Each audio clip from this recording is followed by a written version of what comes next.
Donc, j'inviterai le modérateur, Monsieur Guy Nonon, pour inviter le deuxième panel qui va nous donner des perspectives régionales et sur le terrain. Alors, bonjour tout le monde. Alors, je tiens à vous remercier pour votre présence et également à remercier le PPD de m'avoir invité à participer à cette activité. Excuse-moi, Guy, on ne voit pas votre caméra. Oui, désolé, j'ai un petit problème technique avec ma caméra depuis ce matin. Alors, ma tâche en tant que modérateur ce matin est de permettre aux panélistes de présenter les initiatives innovantes, n'est-ce pas, de leurs différentes cliniques qui contribuent à l'accès à la justice en français. Et pour qu'on puisse avancer dans des échanges fructueux et que chacun puisse faire sa présentation, je vais demander aux panélistes de se cantonner uniquement à l'objectif de ce panel. Vu que nous disposons de 40 minutes, le temps de parole de chacun est fixé à environ 6 minutes et il va nous rester 5 ou 6 minutes pour prendre 2 ou 3 questions du public. Donc, l'ordre de parole suit celui qui est indiqué dans le programme de la journée et je vais commencer par vous présenter les panélistes. On va commencer avec Maître Chantal Fine-Lauzier, qui est gestionnaire des services de l'avocat d'un jour à Aide juridique Ontario. Bonjour, Maître Fine-Lauzier. Bonjour.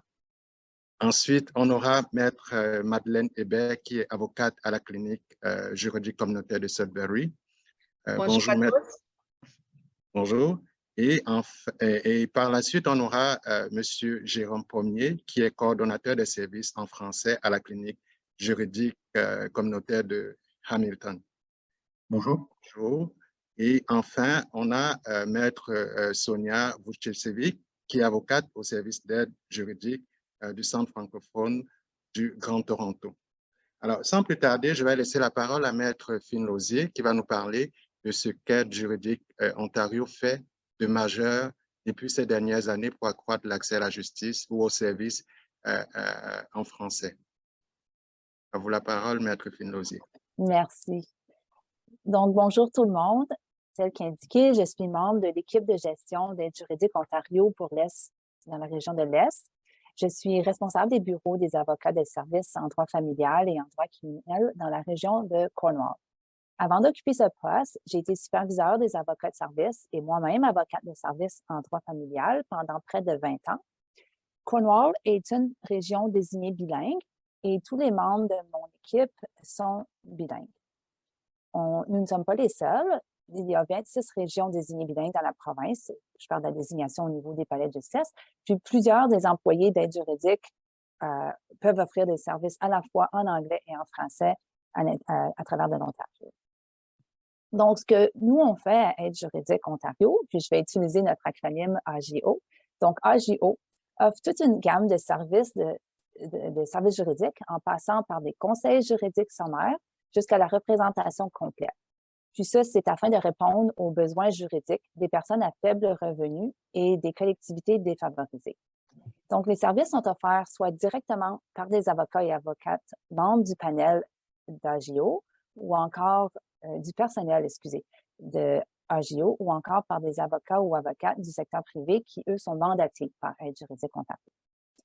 Donc, les Ontariens et Ontariennes à faible revenu qui sont financièrement admissibles peuvent obtenir des services à la fois en anglais et en français dans divers domaines de droit, le droit de la famille, le droit de l'immigration et des réfugiés, le droit criminel, le droit relatif à la pauvreté, le droit de la santé mentale. Aide juridique Ontario offre ses services par le biais de 4 principaux points de service. Premièrement, au tribunal, il y a des avocats et avocates de service qui aident les personnes qui autrement se représenteraient devant le tribunal sans l'aide d'un avocat ou d'une avocate. De même, Aide juridique Ontario offre des services en ligne et au téléphone par l'entremise d'un centre d'appel. On peut avoir des renseignements, des renvois, des conseils juridiques sommaires, de même que des réceptions de demandes d'aide juridique. Aussi, ce qui est nouveau depuis juin 2022, il y a un service de clavardage en direct pour le grand public par l'entremise du site Internet de AJO. Troisièmement, AJO fournit des certificats pour couvrir les honoraires d'avocats et avocates au privé qui, eux, offrent leurs services pour un nombre déterminé d'heures dans des domaines de droit qui sont autorisés par Aide juridique Ontario.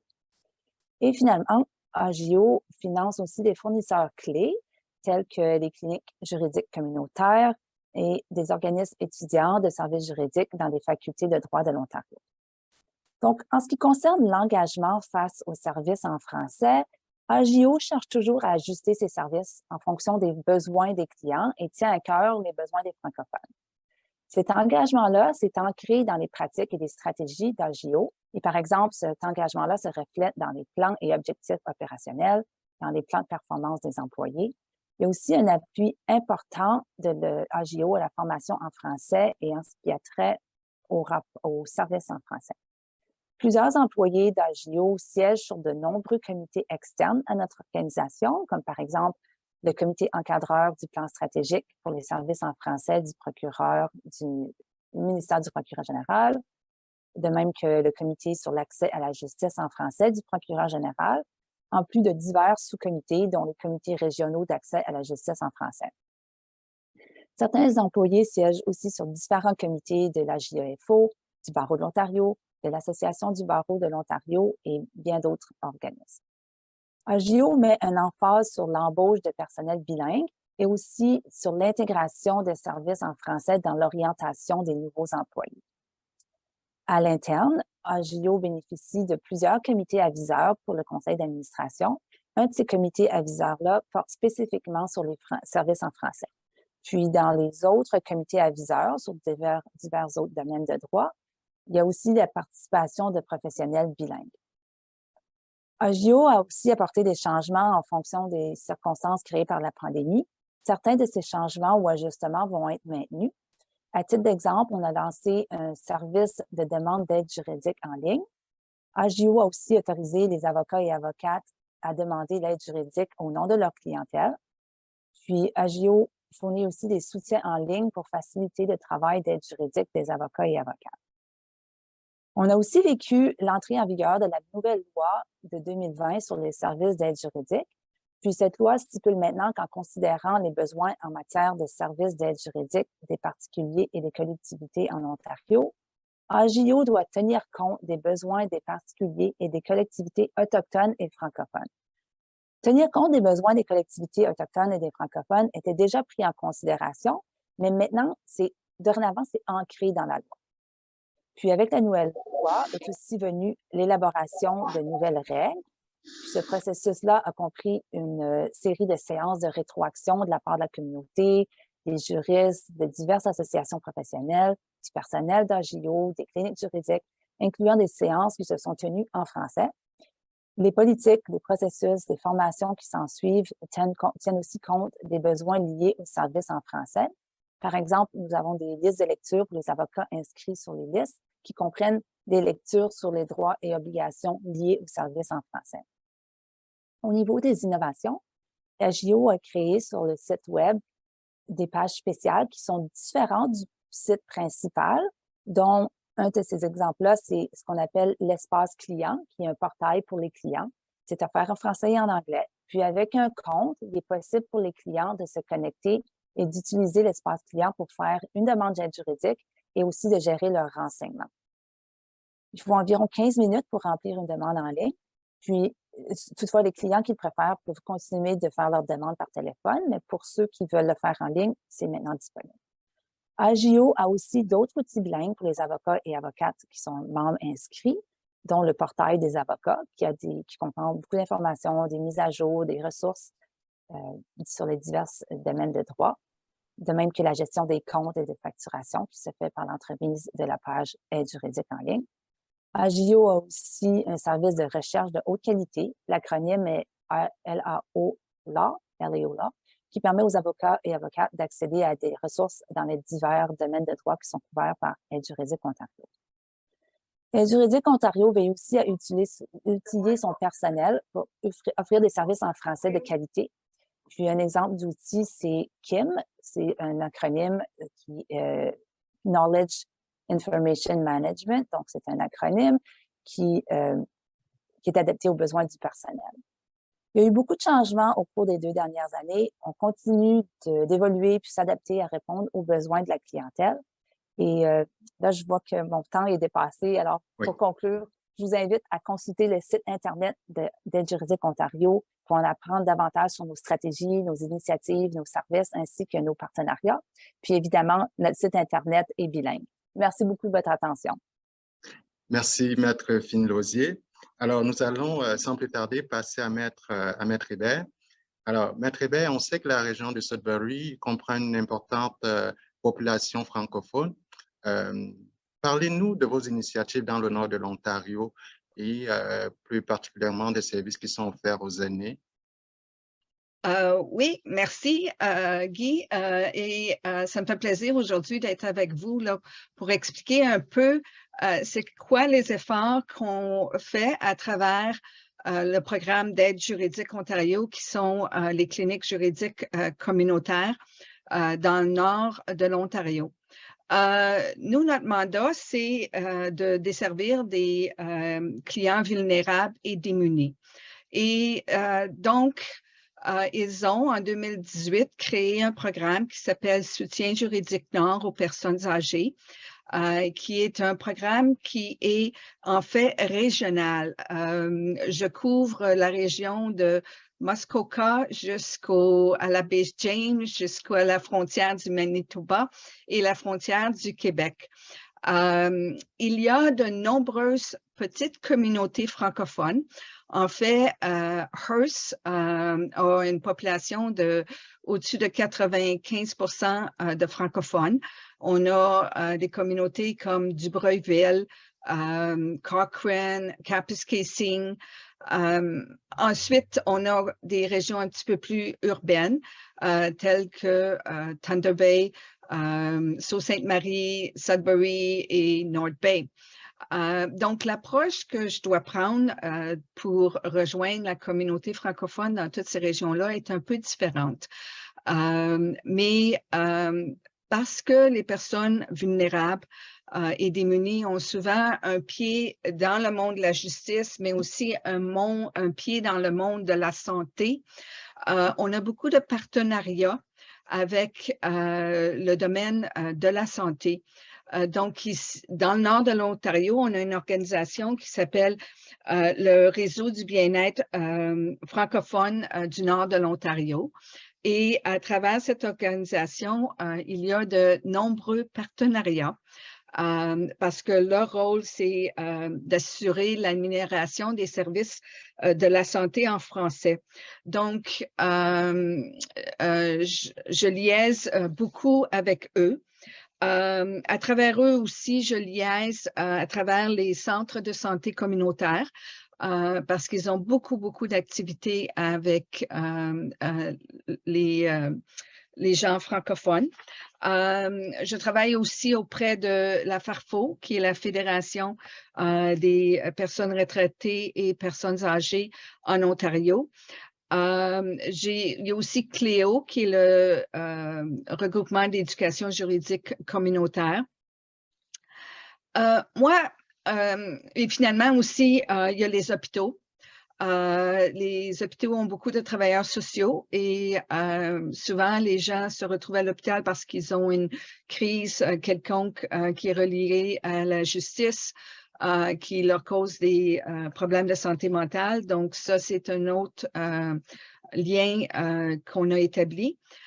Pour les personnes âgées, un autre lien qui est assez innovateur, selon moi, là, c'est il y a toutes les personnes âgées doivent faire leur rapport d'impôt afin de pouvoir recevoir leurs prestations de garantie du supplément du revenu. Alors, les comptoirs d'impôts gratuits, on appelle ça en anglais tax credits, est aussi un lien que j'ai établi pour sensibiliser la population à nos services et à leurs droits. Moi, quand j'étais jeune, j'ai été bien affectée par le livre Le Petit Prince de Antoine de Saint-Exupéry et le concept d'apprivoiser. Et j'ai, au courant des 35-40 années où j'ai pratiqué, j'ai toujours vu mon rôle un peu comme apprivoiser mes clients, surtout dans le nord de l'Ontario. Beaucoup de mes francophones sont un petit peu assimilés et ils ont une crainte de demander des services en français. Donc, moi, dès que je vois un prénom, un nom de famille, un accent que je trouve qui sonne français, je vais faire mon offre active. Et souvent, ils vont me dire, oh non, non, je suis plus à l'aise avec l'anglais. Et quand, mais je leur dis, je vous comprends bien, vous parlez bien le français. Et la réticence vient toujours des documents écrits. Donc, avec les années, j'ai appris que je dois offrir des services bilingues. Je vais leur dire, écoutez, on va parler en français. Et je ne vous enverrai pas de la documentation en français si vous ne le voulez pas. Je vais vous écrire en anglais. Mais je pense que c'est important, surtout dans les personnes âgées, que vous réalisez qu'avec les années, vous allez retourner à votre langue maternelle, qui est le français. Alors, je les apprivoise. Je vais parler souvent, répéter les termes comme procuration. Je vais dire power of attorney quand je m'adresse avec eux, jusqu'à temps que je sais qu'ils comprennent, qu'ils sont à l'aise avec le terme procuration. Et ensuite, mais je vais de plus en plus en français et je les apprivoise de cette façon-là parce que dans la pratique, je trouve qu'il y a une grosse réticence de la communauté de demander des services en français. Et c'est ma façon que j'ai fait avec les années pour justement là, apprendre et aider à sensibiliser la population que oui, c'est pas un problème de demander des services en français, vous pouvez les avoir, puis on va vous accommoder, puis on va nous ajuster, puis s'adapter à vos besoins. Et la plupart de mes clients l'acceptent.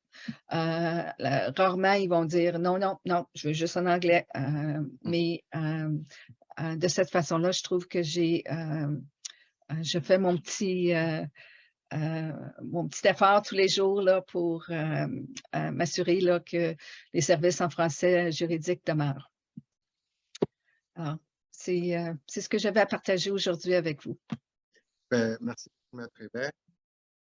Alors, nous allons continuer avec Monsieur Pommier, qui, à la suite de Maître Hébert, qui, n'est-ce pas, fait des efforts au niveau de l'offre active en français, va nous parler de ce qui se passe, n'est-ce pas, au sein de sa clinique en ce qui concerne l'offre active en français.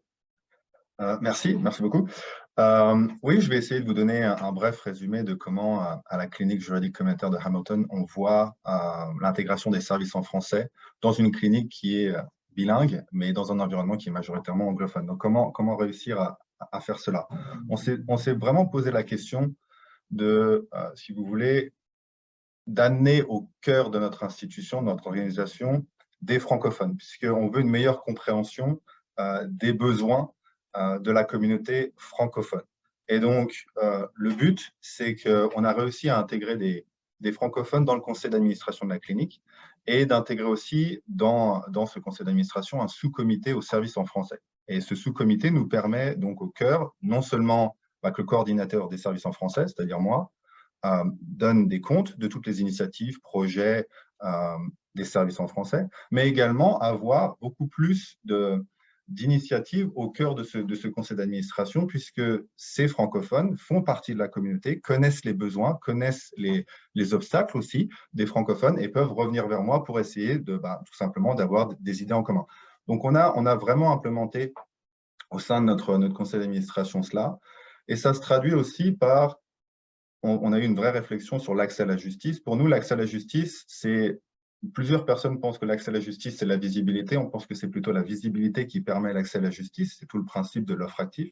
Donc, on a amené un accès en interne, c'est-à-dire qu'on a des francophones à chaque poste essentiel, à la réception, des avocats, des parajuristes.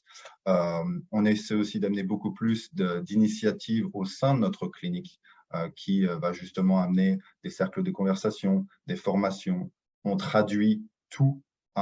C'est un travail de Romain, mais c'est un travail essentiel. Comme l'a dit Maître Hébert, c'est que tout se fait par écrit. Donc, comme tout se fait par écrit, on peut discuter avec des clients, avec des collègues en français, mais la majorité des procédures vont avoir besoin de ce précédent. Et de temps en temps, un collègue qui est anglophone peut aussi peut remarquer qu'un client parle français. Et donc, veut aussi essayer de prendre l'initiative. Et on essaye de déléguer un maximum pour encourager, pour amener cette réalité que les clients, tout simplement, voilà, de plus en plus parlent français, demandent des services en français. Et donc, ça va aussi en lien avec notre offre active. Et donc, en interne, on a donc promouvoir la francophonie avec tous ces cercles de conversation, ces événements, la disponibilité de tous les précédents en français, ce qui permet justement une implication totale de la part de l'ensemble de notre personnel et pas seulement des francophones.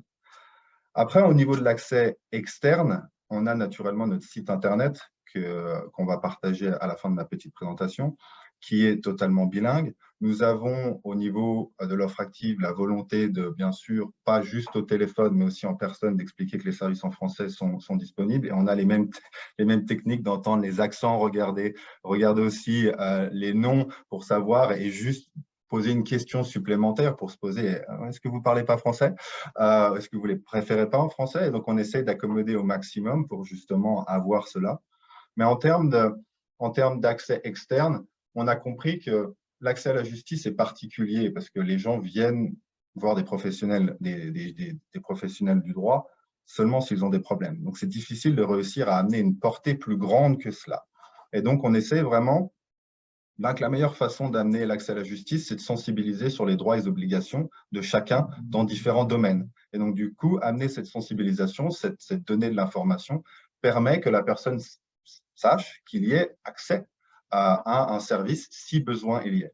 Et donc, ce que je veux dire par là, c'est tout simplement les présentations. On fait énormément de communautaires avec les différents organismes dans la ville de Hamilton pour justement essayer d'amener des ateliers juridiques sur les droits des locataires, en immigration, sur les droits de l'emploi, pour justement essayer, dans les domaines cruciaux que nous représentons, amener un maximum d'informations dans la communauté pour qu'ils puissent justement pouvoir soit prendre les bonnes actions, soit s'ils ne savent pas quoi faire, venir nous voir puisqu'on avons réussi à diffuser cette information. Donc, il y a ces différentes présentations que nous faisons avec les différents partenaires communautaires et nous essayons de maintenir ces partenariats aussi actifs que possible. Bien sûr, durant la pandémie, nous avons essayé d'offrir ces ateliers virtuellement, comme aujourd'hui. En matière d'initiatives maintenant propres, nous sommes les coprésidents de ce qu'on appelle l'interagence de Hamilton, c'est-à-dire l'ensemble des organismes qui offrent des services en français dans la ville de Hamilton. Et nous avons essayé, de par cet intermédiaire d'interagence, de faire des subventions pour obtenir un maximum de fonds pour pouvoir diversifier justement la sensibilisation des services en français. Nous avons par exemple obtenu ce qu'on appelle le projet de communauté francophone accueillante qui permet de renforcer les services en français pour les nouveaux arrivants. Et donc, nous essayons aussi, par l'intermédiaire du réseau en immigration francophone, de centraliser tout ça. Et puis aussi, nous avons d'autres initiatives, comme par exemple le projet Franco-Queer, qui nous permet aussi, pour des communautés encore plus isolées, d'avoir quand même un accès non seulement à la justice, mais aussi à la justice en français. Donc voilà un peu un résumé très rapide, très condensé. Je suis désolé, j'ai essayé de faire le plus court possible de l'ensemble des initiatives que nous essayons de prendre pour faire comprendre aux clients, mais aussi à la communauté, que des services en français sont disponibles au sein de notre clinique. Merci à tous. Merci, Monsieur Pommier. Alors, c'est très intéressant, toutes ces initiatives. Et on va passer maintenant à Maître Vucevic, qui va nous parler des initiatives de la clinique dans le Grand Toronto pour favoriser l'accès à la justice. On sait que la clinique s'occupe également, n'est-ce pas, en fait, des domaines dans lesquels les personnes sont le plus vulnérables, comme l'immigration, le droit des locataires. Alors, je vais vous laisser la parole. D'accord, merci. Alors, puisqu'on n'a plus beaucoup de temps, on va prendre une ou deux questions. Alors, la parole est ouverte à ceux qui veulent poser des questions. Il faut comprendre, c'est que on a bien apprécié, n'est-ce pas, toutes les initiatives des différentes cliniques, la sensibilisation faite par la clinique du Grand Toronto, l'offre active faite par Maître Pommier et également les initiatives de la clinique de Maître Hébert en ce qui concerne, n'est-ce pas, le domaine de la santé des personnes âgées et aussi de tout ce que l'aide juridique Ontario fait. Alors, je vais laisser la parole à Maître Sade pour l'heure de la pause.